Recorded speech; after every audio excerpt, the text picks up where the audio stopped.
Good afternoon and happy Thursday, everyone. Thanks for joining us online. My name is Dan. I'm on the Hasselblad team and want to thank you for joining us for a virtual medium format meetup. Locals of the Los Angeles, New York, London, and Gothenburg areas might recognize medium format meetup. But just in case this is your first time, we've been doing these for a little bit over a year now. It's a program series where we get to join together with our friends in the photo community for a range of topics and talks. And today I'm incredibly honored to be joined by photographer Chris Gunn. As his role at NASA, Chris has been attached to the James Webb Space Telescope project for quite some time, documenting the innovations and progress of really a truly monumental initiative. Chris, welcome and thanks for joining us today. Happy to be here. Really happy to be here. Thanks for having me. As much of a nerd, admittedly, as I am, I can only do such a good job of explaining what the Webb Space Telescope is. So what is your 30-second pitch or elevator pitch of what exactly is the James Webb Space Telescope? The Webb Telescope is NASA's flagship mission that's going to go 1 million miles out from Earth and peer farther and deeper into the universe than we've ever seen. It's the successor to the Hubble Space Telescope, but markedly different because it works in the infrared range. It has 4 infrared instruments on board, and its hallmark gold mirrors are actually designed to reflect infrared light the best. This telescope is going to be about 100 times more powerful than Hubble. And if you think about it in terms of space and time, if you will, it's going to look back about 13 billion years plus, 13 plus billion years into the origins of the universe. Wow, that is insane. I mean, it's hard to even begin comprehending, but the process of that is exactly what we'll be talking about today. So before we jump into the image that's in front of us, how did you become attached, or how did you become involved with JWST? So I've been with Webb for the last 9 years, 10 years. And prior to Webb, I was on the last Hubble servicing mission as a photographer, documenting that. And at the end of the Webb project, at the end of the Hubble project, they were looking for someone to join the Webb team prior to any hardware ever coming on board. I jumped at it, not knowing that much about Webb, but it's been an exciting journey for me. Very cool, very cool. And on to our first image today. What do we have in front of us? That image, that particular image it's a one in a lifetime image of the telescope because this configuration only happened one time on Earth. The next time it's in this configuration is going to be in space. So what you have here is a complete optical assembly of the secondary mirror, the majority of the primary mirror all deployed. And the tertiary mirror is that black spot in the center. So basically you have the entire optical assembly of the telescope. This was done at the end of a deployment, which lasted about 14 hours. Very cool. I mean, certainly an intensive build, and our next image is kind of the evolution of that. I'm looking at further assembly, and it certainly is really neat to see the progression. About how much time passed in between these first two images? Believe it or not, the image that we looked at first is actually a later image. And this second, and the second image is actually, it happened first. So the telescope has gone through a series of tests and it's always in a different configuration. So this image here, the one you're looking at, the vertical image, is right after the telescope had completed some what they call interferometry tests, basically testing the calibration of the mirror. So this was done probably 2 years. So this image is actually at Goddard Space Flight Center, and you have all 18 of the gold mirrors, and they're all in phase. And basically, this is part of a test to check the accuracy of the mirrors. Okay, but this image is remarkable in that I think it was the first time that I had ever got a chance to actually capture the entire mirror all assembled. On to this one. Before we celebrate this image, actually kind of a cool one, but were you always interested in photography before you came to NASA? Photography has been a part of my life since I was about 8 years old. And, I got my first camera at 8, first real camera, because I remember shooting with a 110 camera, if anybody knows what that is, prior to that. So I got my first real camera at 8 years old. I started working at a camera store as soon as I could get a work permit. That was like around 14, and built my own studio in my parents' garage at 16. Went on to study in university, and was really introduced to medium format and large format photography by an instructor in college, and really changed my life, Very cool. literally. And kind of Yep. certainly a milestone. This image was awarded top ranking in the places category this year, the 2019 NASA Photo Contest. So tell us a little bit Yes, about what this place is. this is the let's see, it's the SysDiff, and I don't have the acronym in front of me, but basically this is where all of the space telescope hardware was assembled. Okay, this is the largest clean room uh, of its class in the known world. So, if I was to describe its cleanliness to you, it is as clean as an operating room, or cleaner. Yeah. Wow. So what you're looking at here is only a portion, believe it or not, of the filter wall. So each one of those squares is actually a HEPA filter that lasts for 50 years. So I believe that the majority of them have not actually been changed yet.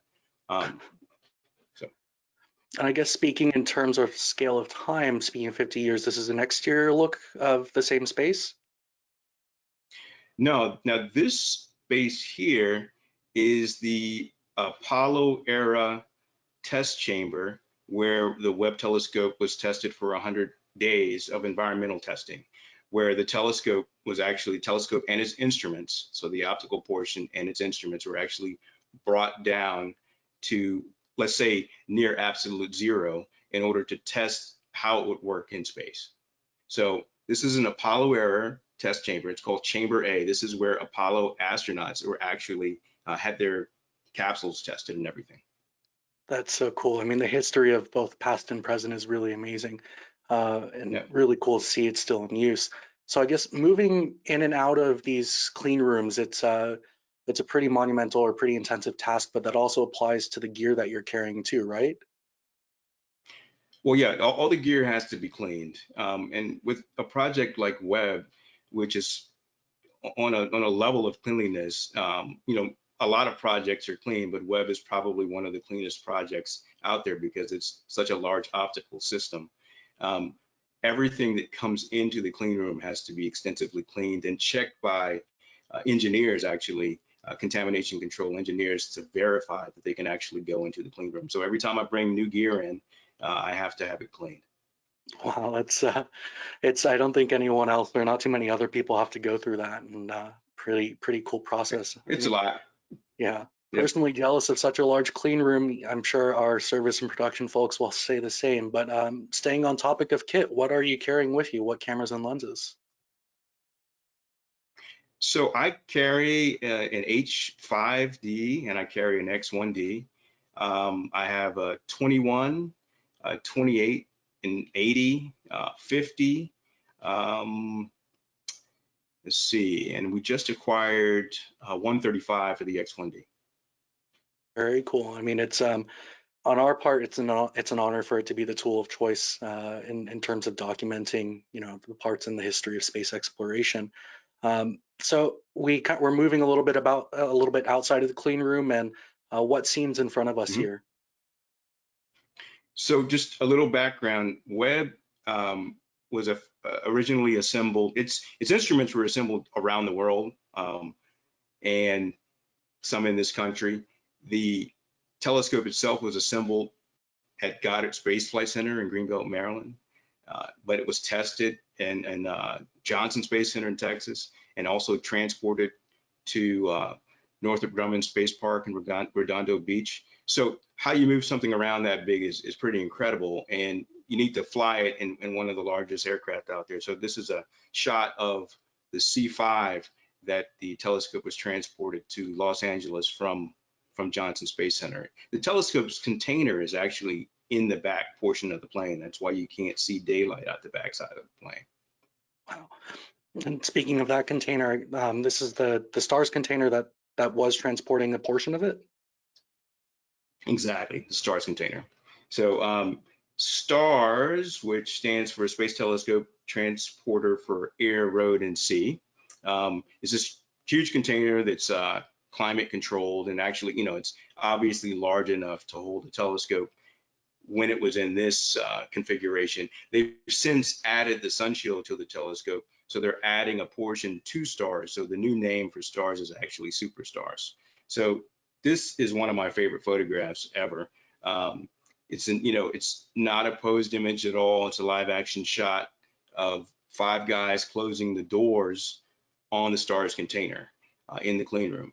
I think there might have been, it looks like there are four panels, and it takes effort from multiple people to get the doors closed and clamped. And this was just a great shot to capture it at the time. That's awesome. We have a question coming in from the audience, and we'll pick a couple of these along the way. But one was, how did you initially pick up the Hasselblad system? I think NASA has a record of being using many cameras, Nikon shop in many ways, but what was your introduction to Hasselblad, and how did it come to be a part of your kind of everyday kit? So I was familiar with Hasselblad cameras prior to even joining NASA. I shot with Hasselblad film cameras, and they were my favorite cameras to use. As when I joined NASA, I entered a world where we were leaving film and going to digital photography, and I tried to maintain my level of information as to what Hasselblad was working on. When I joined Webb, well, once I realized what Webb was, like how great of a project it was, how monumental a project, how historic a project, I asked our I asked someone if I could acquire this camera, if the project would get this camera for me. I explained that the camera was, the sensor was larger, the dynamic range was greater, and that the quality of the images would be better than what I could produce with any other system, and that I wanted. And that's how I came to start shooting with Hasselblad on the Webb project. Very cool. That And answers that. yeah, a question from the audience on this image. It looks like a pretty challenging kind of scene to expose for, white surroundings, white uniforms in place. So how did you meter for this, and what was visible in kind of the straight out of camera look? So the advantage to shooting in the same place every day is that you don't have to meter after a while, and so you kind of dial in your exposure. And so I know how to shoot in this space so that I don't overexpose my highs, I don't blow anything out. And then when I go into post, I know how to make the adjustments to get the look that I want. So that's the advantage of shooting, that's the advantage I have in shooting in the same place day in and day out. So. Very cool. I mean, it looks like the history of photographers at NASA, especially for space exploration, what they do so incredibly well is translate these massive projects and these kind of atypically seen perspectives, and help everyone see it and appreciate it, and hopefully inspire interest in it, which is a perfect segue to this image where it's not immediately I can't tell what's going on. So tell us about what we're looking at here. It's so this is some work from a NASA engineer that won, I think he won NASA Engineer of the Year award. His name is Will Zhang, for his mirror polishing technique. So I went in to photograph his lab, and of course we looked at lab equipment and that sort of thing, did some portraits holding mirrors, and he said, well, Chris, I want you to see something. And I say, well, what's that? And he cut the machine on, and he showed me the particle beam, and I was just blown away at how beautiful it was. So this is an actual photograph that polishes mirrors for the next generation X-ray telescope that will be launched into space. That is really cool. I mean, never in my mindset would I felt like it's a picture of a particle beam, and that is really incredible. So when you're faced with that challenge of documenting something that isn't immediately legible or not immediately readable, what's your approach in illustrating it? If it's composing or framing the object up, or what steps do you take to making it a clearer image? So I rely on precise exposure, and I rely on very simple composition. So the precise exposure helps to tell the story because all the detail is where you need it to be. So if you look at this image closely, you can see that there's energy at the top, that it's flowing down, and that it accumulates at the bottom, right? You can just tell that just by looking at it. But I'm also looking straight at it. There's a lot of symmetry in here. So you go straight to the object that I want you to see. And that's how I approach a lot of my work. It's very simple in terms of composition, a lot of symmetry. I take cues from perspective drawing, from architectural photography, that sort of thing. Very cool. And another question from the audience is very much on your background. Did you initially study kind of science and engineering or more of an arts background? So that's an interesting question. I think that if I had met a scientist when I was a kid, I probably would have become a scientist, but I didn't know any. And but I was a nerd. You know, I loved science. I was an only child for many, many years before my sister was born. And I was always drawn to science. And when I think about photography, that my early what brought me to photography, it was actually photochemistry. It was the science behind photography.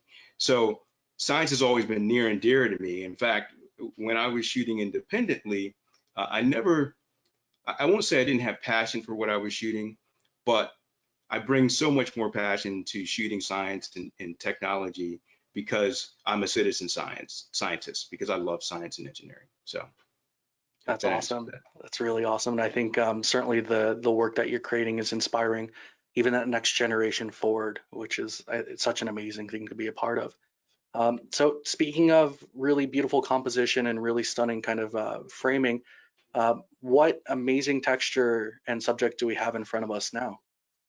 This is Goddard's EMI lab. It's an anechoic chamber designed to basically minimize or control the level of electromagnetic interference. So when they bring spacecraft or space hardware into this chamber, they can point beams directly at the objects, and they know that there's no outside interference. So it's just any anechoic chamber that you see is just really beautiful, and I think Goddard's has one of the prettiest ones.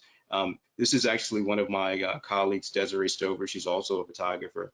We were actually testing out the H5D. One of you guys sales reps had come down, brought a camera down for us to test out, along with the 24 millimeter lens. And we went on a tour. I made this photograph. I fell in love with the camera, essentially. So it was the tool that I had been looking for. Glad to hear it. Glad to hear it. And of the lens lineup, what's your typical go-to, or what's your favorite lens out of X or H? I like the 50. There's something about the 50 millimeter lens that speaks to me. The 28 is also a really, really, really nice lens. But I tend to lean on the 50 really, really hard. Very cool, very cool. And so, for such an impressive space, especially for an anechoic chamber, how did you approach lighting it? Was this purely lit with added light? Is it a mix, or what's your approach here? It's a mix of ambient and brought in light. The uh, the challenge for me in post-production was to make that transition from what's ambient to what's artificial really subtle, so not that glaring, and there's no real color shift that you can determine. So I like what we came up with here. That's awesome. I think you have a really interesting perspective of having been on that last service mission for Hubble and then now being so deeply part of the successor of it. So, from your perspective as a photographer and as kind of a visual artist, what do you think the Webb Space Telescope means for the future of space imaging? Oh, I mean, it's revolutionary. Um, I'm expecting Webb to uh, simply I think it's going to show us things that we've obviously never seen before. And one advantage that Webb has of being in this atmosphere of social media and images and that sort of thing, I think that it will simply open up the cosmos and the idea of astrophysics and exoplanets, perhaps to a whole new audience. That's so cool. I think what's really impressive though is that as groundbreaking as this is at immense depths, both literally and scientifically, the imagery that you're creating also it tells us the story of the people involved in it, and a lot of it translates through these really stunning environmental portraits, especially this one, which I think really calls onto your roots as a portrait photographer. So tell us about your approach to this and especially this image. So, like there are many people that work on the Webb project. When you're working inside of the clean room, there are technicians that have worked on the project for as long as I've been on the project, and some longer actually, like Ricardo Pantoja here, who works at Northrop Grumman. So we rarely get a chance to make photographs like this that aren't snapshots, where we can actually add some light, pose the person, get in the right position so that you can get a reflection of the flag and that sort of thing. So, and these mean a lot to the people that are being photographed. I mean, these are images that they will cherish for the next 50 years of Webb's mission. So the approach to this was really simple. I mean, I set up, well, it's not that simple. Okay, so there's a couple of lights because you have to illuminate the mirrors themselves. And then I actually had to put a light on Ricardo. And there's some simple posing involved, but this is an image that really speaks to the diversity of people that work on the project and the pride that people have in the project. Definitely, and I think in that same idea of people who are very deeply committed to what they're doing. Before we jump to this image, you're in the same vein of being very deeply committed to the photography and documentation of Webb. So, what does an average day for you look like?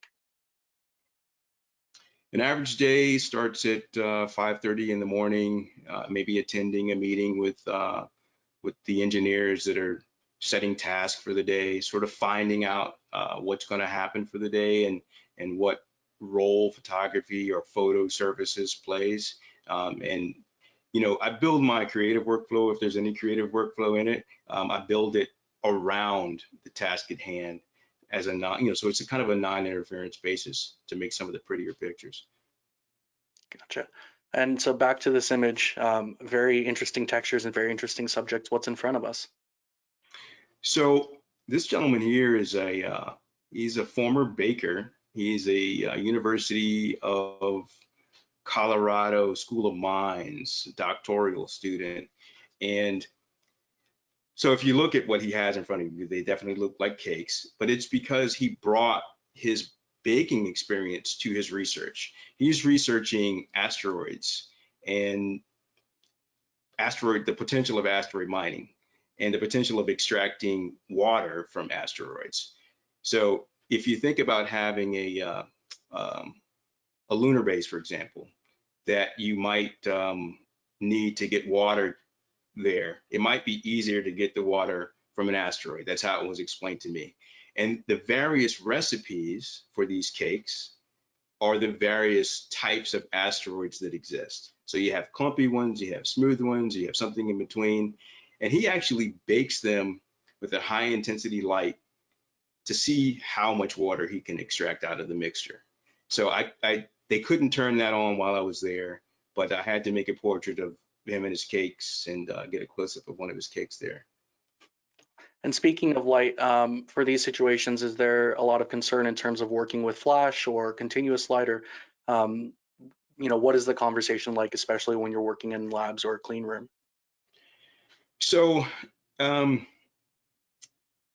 now I'm shooting with brown color Ceros lights, and which are very efficient in terms of the way I work. They're battery operated, and I usually don't get any pushback, but if I do, I obviously have to work around it. I usually don't have any issues with bringing in lights, but of course I have to explain what type of light it is. So yeah, but it's pretty simple operation. My standard kit is 3 lights. Cool. And so from really interesting textures and rocks or cakes or rock cakes, we go to something equally rock cakes, something equally as interesting, and looks like mushrooms, but I'm not sure. So what is going on here? Well, they are mushrooms, and this is University of Arizona. This is a project. It's a NASA-funded project. This is a personal photographic project, obviously, but this is called Mushroom for Mars was the name of their project. So the principal investigator for this team has actually determined that mushrooms would be the ideal source of protein for either a moon mission or a Mars mission. And he assured me that he could grow mushrooms on just about anything. So the idea is that you would have a standard greenhouse that would produce the feeder material to grow these mushrooms. So you'd have your vegetation, and then you'd have your protein sources for your mushroom burgers, your mushroom salads. So you get it, right? I mean, So it's this structure. okay. Go ahead. I mean, it's really in that same overarching idea of like, the image makes you get interested in it, makes you fall in love and want to learn more. So definitely, I mean, really love what's in front of us here. Yeah. Well, the interior is actually a prototype design for a lunar greenhouse. So That's awesome. So in that same kind of idea of growing food in space, or growing it on Earth for the future, what's in front of us here? it's it's another University of Arizona image, agricultural research. So here, I mean, we're used to seeing images in this sort of pink light where they're growing things, obviously. But what they've done is they've actually engineered the lettuce itself to work with the light. So this is the ideal lettuce to grow in this light. And the idea is they would be vertical farms inside of one of those lunar greenhouses. And of course, lunar greenhouses would have to be buried under the ground. So all of the light would have to be artificial. So she's simply working in one of the research labs where they control everything. They control the humidity, the temperature, and that sort of thing, the minerals in the water. And they allowed us to go into this lab to make this photograph. Gotcha. So I imagine when you're working and conversing with people who are primarily researchers, scientists, engineers, they're not all immediately super comfortable in front of the camera. So what is your process of that conversation and building rapport and that sense of trust in order to photograph them? So it's just like any other photograph. If you just stick a camera in somebody's face, they're going to be uncomfortable. So you have to relate to them.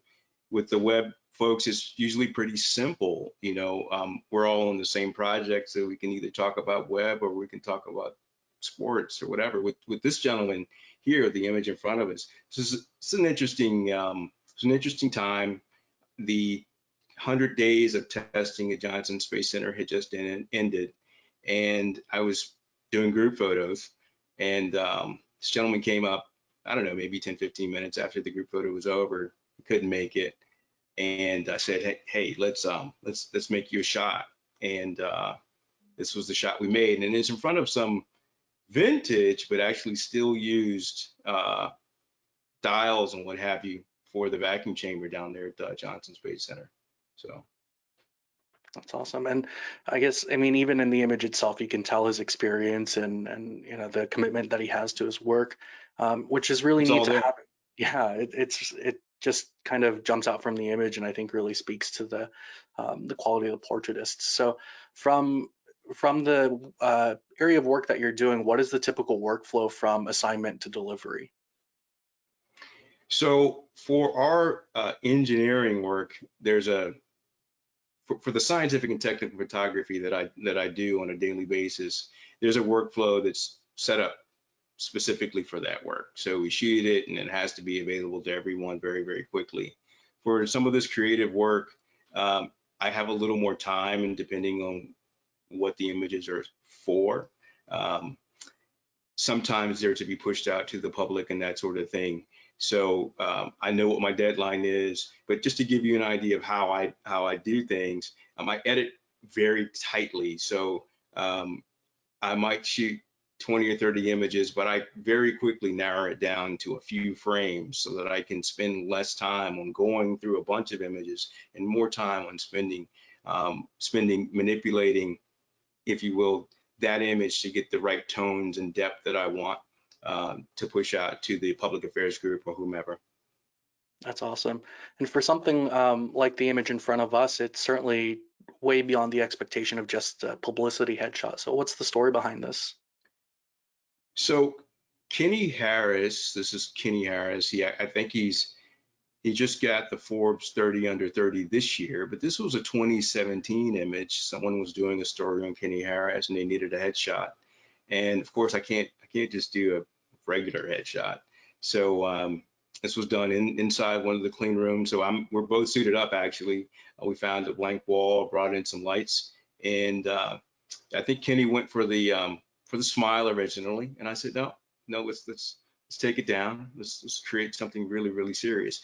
During when I shot this, I think he was actually the youngest engineer on the Webb project and continues to do great things at Goddard. So That's awesome. And coming back to that kind of to that very familiar clean room or filter wall, there's a very yep. dynamic, dramatic look to the light in terms of your work and what we're seeing in front of us. I guess what is your approach when you're placing light, especially when you're balancing a single kit and then the challenges of the environmental light and the subject too? Like what goes through your brain? When I'm making a portrait of somebody, I generally am looking for a lot of drama. I mean, I want these images, I want to photograph these guys as if they were movie stars or sports stars. So I'm trying to achieve light very quickly, usually, that sort of reflects that or can give you that impression. So this is Zhao inside of the clean room, the Systif. And actually, this is Zhao's clean room. So he's the engineer that controls the maintenance and upgrades. So when I was doing a light test for another shoot, Zhao let me in, and I said, "Hey, let's make this shot, man." And once I saw it combined with the other shot of the Systif, I was like, "We really have some magic images here." And given kind of the tight turnaround and small edit, are you primarily working in Focus and Lightroom and Photoshop? Kind of what are the post-processing tools in play? So I use Focus if I'm tethered, Lightroom if I'm not, and Photoshop. Yeah, Photoshop is my go-to editing tool for making all the fine adjustments that I might need to do. I use a lot of layers, a lot of layer mask. Sometimes I have to stop myself, or I'll just keep editing for 2 days straight. Um, but yeah, that's sort of what it looks like. And a great question from the audience here, knowing that the images are going into like the general life cycle of NASA Pub, are there any kind of metadata standards or organizational standards that you meet or kind of have to adhere to with your work? All of the above, yes. There are metadata standards. Yes, there are all kinds of standards that we have to meet to keep our imagery across the agency consistent. And so, yes. Sounds like a fun time. A really another astounding portrait. Tell us about kind of the setup and ultimately a super interesting subject here too. So I was actually scouting a photo shoot for a publication that they had come out to Goddard and they couldn't bring their own photographer. So I was asked by the project if I would make photographs for them. But I was scouting the location to shoot the person that they needed me to shoot. And this is Nathan Block. This is his lab. So he's attached to the EMI lab um, primarily because of his 50 years of experience at NASA Goddard. So Nathan gave me permission, let me into the room, and it was like, okay, did you need anything else? And I couldn't let him leave without making his portrait. So yes, he is sort of standing in for me so that I can get my lights together. But this portrait it just speaks volumes to me because this is what a 50-year-old career looks like. I don't think Nathan has any intention, Mr. Black has any intention of leaving NASA because he's dedicated to the work that NASA does. He loves science and engineering. He loves the idea of space, and he's an idol to me. Definitely, and it definitely comes through in that image and the pride of the workmanship and craft and commitment there. I guess great question to the audience. In kind of these fast-paced setups, are you typically working handheld, tripod-based? Do you have an assistant, or are you kind of one-person band all of the time? So I'm a one-person band 90% of the time. There is another photographer in my team, but unfortunately, I work alone a lot. Um, but I don't mind. I mean, I'm used to carrying the gear. I'm used to setting up quickly. Again, I've dialed in the look that I want, so I know what it takes to set up what I need to. Sometimes I'm getting a ton of exercise if I'm in a really, really large room and I got to run up 7 flights of stairs and set up one light and then run back down and set up another. But I know what I'm looking for, and that's part of the reason why I don't shoot 300 images. I'm doing a lot of pre-visualization. I know what I'm looking for, and I'm taking that time to set up so that when I go to shoot, I'm hitting 1 or 2 shots. So I'm getting my 1 or 2 shots pretty quickly. I'll put it that way. And I guess for many of our viewers today, similar, we're all kind of in this unique situation of stay-at-home conditions or having time on our hands to explore and kind of ideate and research. So what have you been doing over the past few, months now to stay creative and stay inspired? So web work is actually still going on. I actually just got back from Northrop Grumman shooting an assignment there. Um, when I'm not on travel and I am working from home, I'm doing a lot of processing and that sort of thing. And in my personal time, believe it or not, I'm building a wet darkroom. I just got one of my old enlargers from my mom's house, and I'm not going to throw it away. So I'm going to put it to use. And we'll see how that turns out. I'm also doing a lot of printing, which is something that I really, really love and don't have a lot of time to do. So I don't think you really have completed the mission of a photograph until you've actually made a print. One of my teachers used to take it a step further and say, well, then that print needs to be behind glass. But I just really like print. So I love the images on screens and iPads and iPhones. But I've been making some fine prints. Absolutely love to hear it. Absolutely love to hear it. So this will be our last image. So for our audience today, do encourage you to drop those questions into the question box. We'll have a few more minutes at the end, but my personal pick to end on this, it means a lot because as a Hasselblad person, as the son of NASA engineers myself, I mean, this means a lot to me. And this image is really powerful, but in simplicity, what are we looking at? You're looking at moon rocks. I mean, these are what are they, 1, 2, 3, 5 images. I mean, moon rocks from various Apollo missions. These are the rocks that are on display at NASA Johnson from the public viewing area if you were looking into the moon rock lab. But I was granted access to the interior of the lab and decided to make a photograph of these rocks from above, which is pretty rare. And it speaks volumes to me too. I mean, I was honored to be in a space where only 30 or 40 people have ever been, the lab itself. And then to view these rocks, which have only been touched by a few men, was amazing. Stunningly powerful. And so, on the background of Webb, we're looking at launch early next year. What for the project? What are the next steps for the project? And then, as a follow-up, what's coming up next for you? So there's a lot of testing that has to take place, and you know, with successful testing, we hit all our marks, and that's it. So I'm excited. It's an exciting time for the project, obviously. And what's next for me?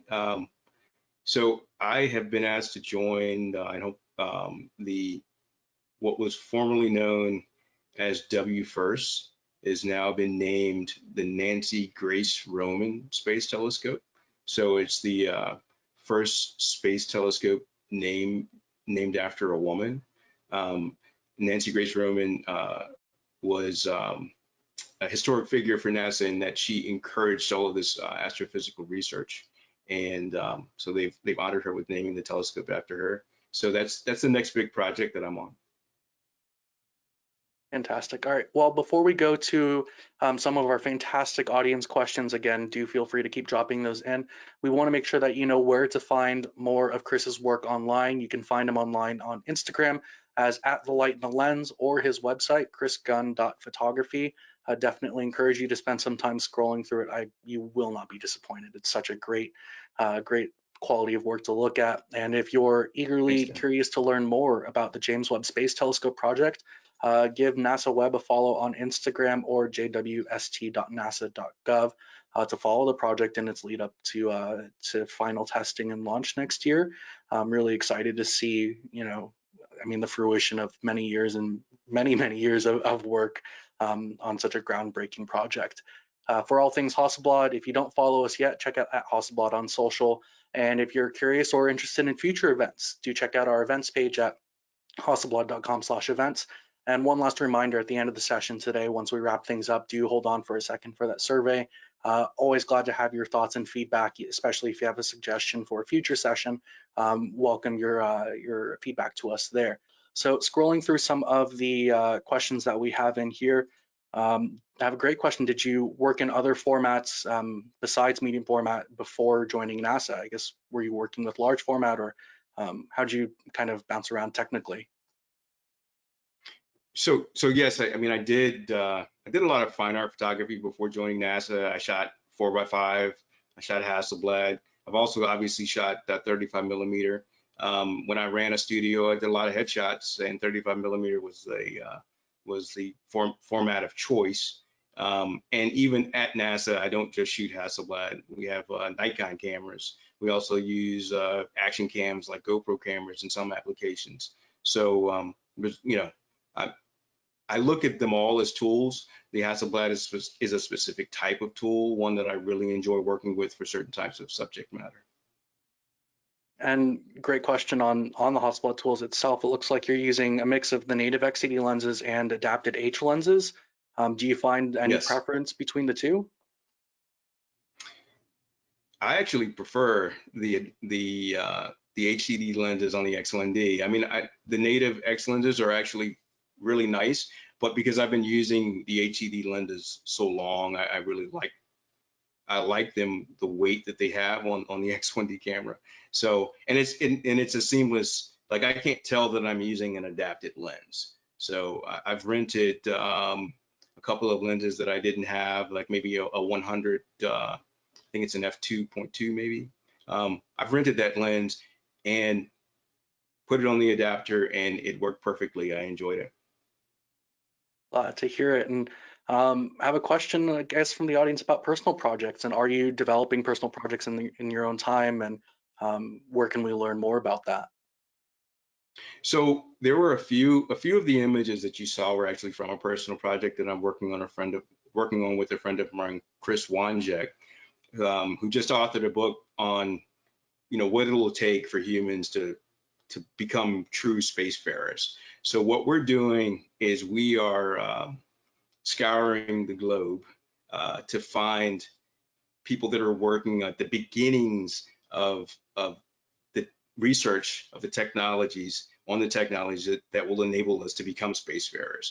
So the guy that's talking about mining water from asteroids. I've also, like this shot here, the frame that you're looking at in this lab, what they're looking at here is how to extract water from lunar regolith.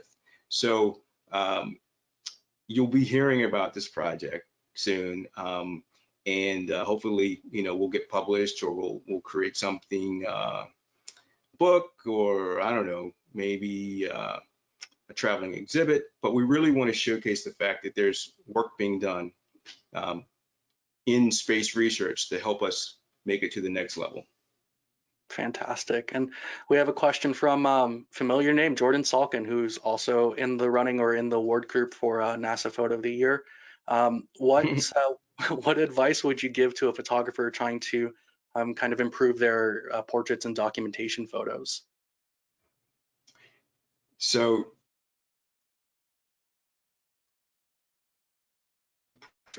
I think that she actually won Portrait of the Year for NASA Photography of the Year. Photographer of the Year for 2019, the same award ceremony that I was honored in last week. Now, in terms of advice, I think that picking subject matter that you like. So if you like photographing race car drivers, then that's the subject that you should concentrate on your portrait work. If it's scientists and engineers, concentrate on those. And then develop the relationship, the rapport, the communication to get people to relax. And then once you're in their environment and they're relaxed and you use your skills in terms of your lighting and your composition, then you're going to make great photographs. I mean, those are the ingredients, and you got to put it all together. So something that you're passionate about, and getting people to relax in their environments, to show you more, to show you what they really like, that kind of thing. Glad to hear it. And one last call for questions here, folks. Do drop them into that question box before we call it for the day. Have a lot of love from the rest of the NASA family here. A lot of shout outs from Ames Research saying hi to you online. So glad to have them here with us. Trying to scroll through for one more question. Well, let's see if those come in. Great question to end on. From having been with NASA for so long, how did you get your start, and what would you say to someone who's trying to make that step into joining the NASA family? So it's interesting because I think I had reached a crossroads in my personal career that I needed to find something different, and just something that was exciting, that I could really sink my teeth into, that I could use, exercise use all of my creative muscles and I actually, back then, I just, went online and I said, oh, wow, there's a job at Goddard Space Flight Center. And I took my book, which did not include any images of science and engineering, but they were all the really, really good portraits and editorial work that I was doing in Washington, D.C. And the folks there really liked it, and they offered me the position. So in terms of advice, I would say keep your eyes open for opportunities, but also be very prepared. So continue to shoot what you're doing, or shoot what you're shooting, but at a really high level. So strive for a lot of excellence in what you're doing, and what you want will come to you, be it NASA or perhaps maybe even one of the commercial space agencies that are out there right now. I mean, space is the place, right? Definitely agree. Can 100% agree. Space is the place. Well, Chris, thank you so much for spending the time with us, and thank you to everyone Thanks, who Dan. tuned in today. Really glad to have everyone along for us. Do check out Chris's work online at The Light and the Lens and chrisgunn.photography and our future Hasselblad events. Until the next time, so glad to have you here, and we'll talk to you soon. Thanks, Chris. Thanks, everyone. Thank you. Take care.